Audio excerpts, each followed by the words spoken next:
So unfortunately he has gone.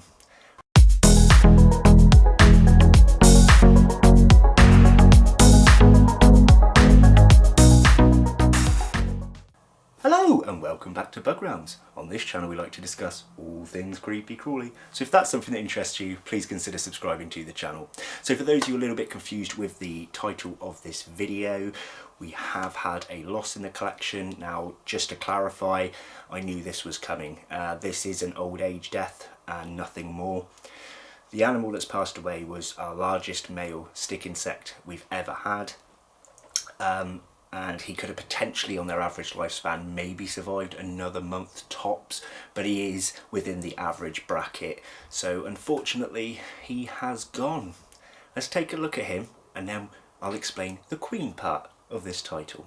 So here, resting on top of my large net enclosure, is the mature male Phrygonistia yentuensis. Now unfortunately I never managed to do a full phasmid files video on them, but I did show them off in previous videos. There's the female within their enclosure there. You can see the size difference. So he was the only male that we had, sirens, he was the only male that we had survive, and it's unfortunate to have seen him pass away today. Sad times.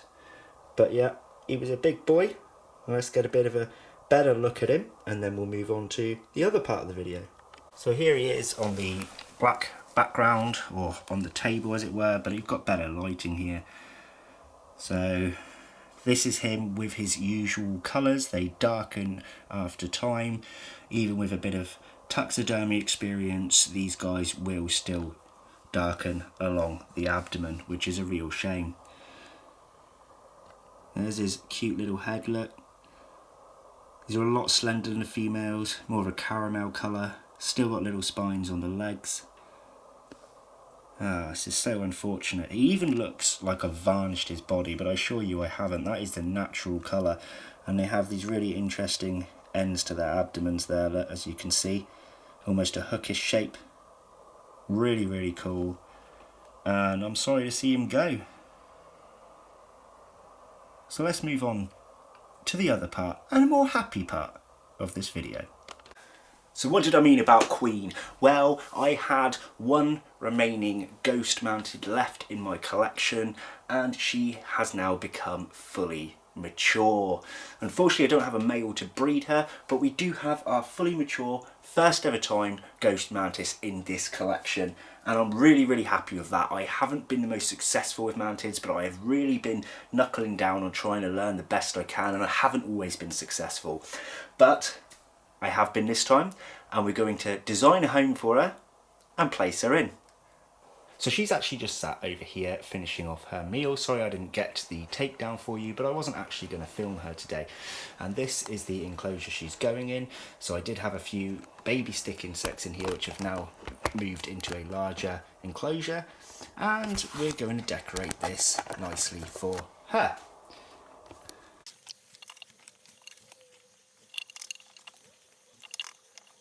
One thing that really bugs me when you're putting soil in these is they always fall on this mesh, and it's never so easy to get them off without like a little brush.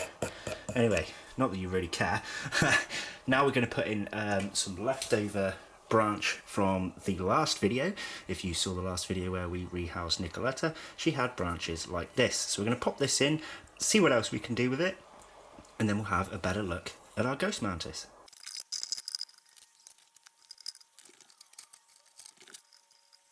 And there we have it done and dusted. Nice and simplistic. We just have some cocoa fibre, we have that branch, and I added a little bit of dry moss and some fake foliage along the bottom just to make it kind of look like a dead old tree that's got a bit of new life sparking from the bottom there. I thought it was kind of interesting, kind of cool. She's got various branches she can hang from now as she catches her prey. So yeah, pretty cool. So we've got to wait for this one to finish munching right now, and then we'll take a better look at her and pop her inside. So this is the best sort of angle I can get of our new queen here, and she is actually still finishing her dinner, but I thought it'd be kind of cool to get a little bit of shot of her feeding there. Now if anybody is wondering what that is that she's feeding on, it was actually a surplus weak stick insect. So I might get a little bit of hate here for feeding pets to pets, but you've got to understand that with stick insects you do get weak genetics, and the best thing to do is to cull the weak. Now, I don't normally do that. I do my best to try and raise them all, but the weak ones do end up dying anyway, and this one had a really poor molt. He didn't get very many legs, he wasn't able to hold the branches properly, and eventually he would have just died in that enclosure anyway. So I thought better to carry on the circle of life, because mantis will not take to dead prey. So what's the point just having that wasted corpse? And I no longer have the crab that I had years ago, which I would feed my dead insects to. I could have given it to Nicoletta, but she is all fat and full. So that is the reason that I have passed this stick insect to finish its lifespan with our mantid. A little change of angle there of our girl. You can see the stick insect, I'm pretty certain, has now fully passed, and she's going to finish off the remains. I'm sorry if this did disturb anybody, that was not my intent. Just want to show you sometimes how it can be within this hobby. A further bit of information for those of you that were actually interested upon seeing this: you can raise stick insects as feeders, although their nutritional value is not very high. So if you were doing it for reptiles, for example, that need a higher nutritional value, they're going to just be basically ways to fill the animal's belly. It's not going to carry many nutrients to your animal. Whereas inverts can take them down. They won't have as high a fat content as things like worms, which is actually slightly healthier, but they also lack a lot of other things your animal needs to survive on. So it's more going to be a kind of treat food than anything else, just in case anyone was going to raise them purely as feeders, and people do so. But just remember guys, they will not make a staple diet, and that is not what I do here. As I said, this was just culling a week that would not have made it anyway. Anyone that owns mantids will know they actually take a fair old while to finish their dinner. Now, I actually have some things to be getting on with, but I don't want to just leave her in case she just disappears afterwards, and trying to find her in here will be like a needle in a haystack.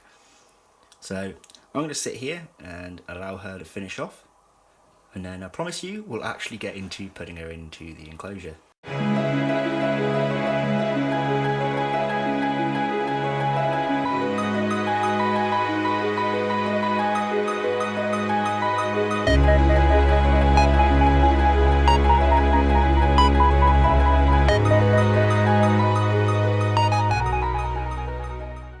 So I hope you enjoyed that little time lapse. I don't know how far it got, and my light did switch off during. Now, although she is finishing her last leg and a little bit over that side, I am going to have to put her in because unfortunately I need to eat myself, and I've been sat here for a fair old while now.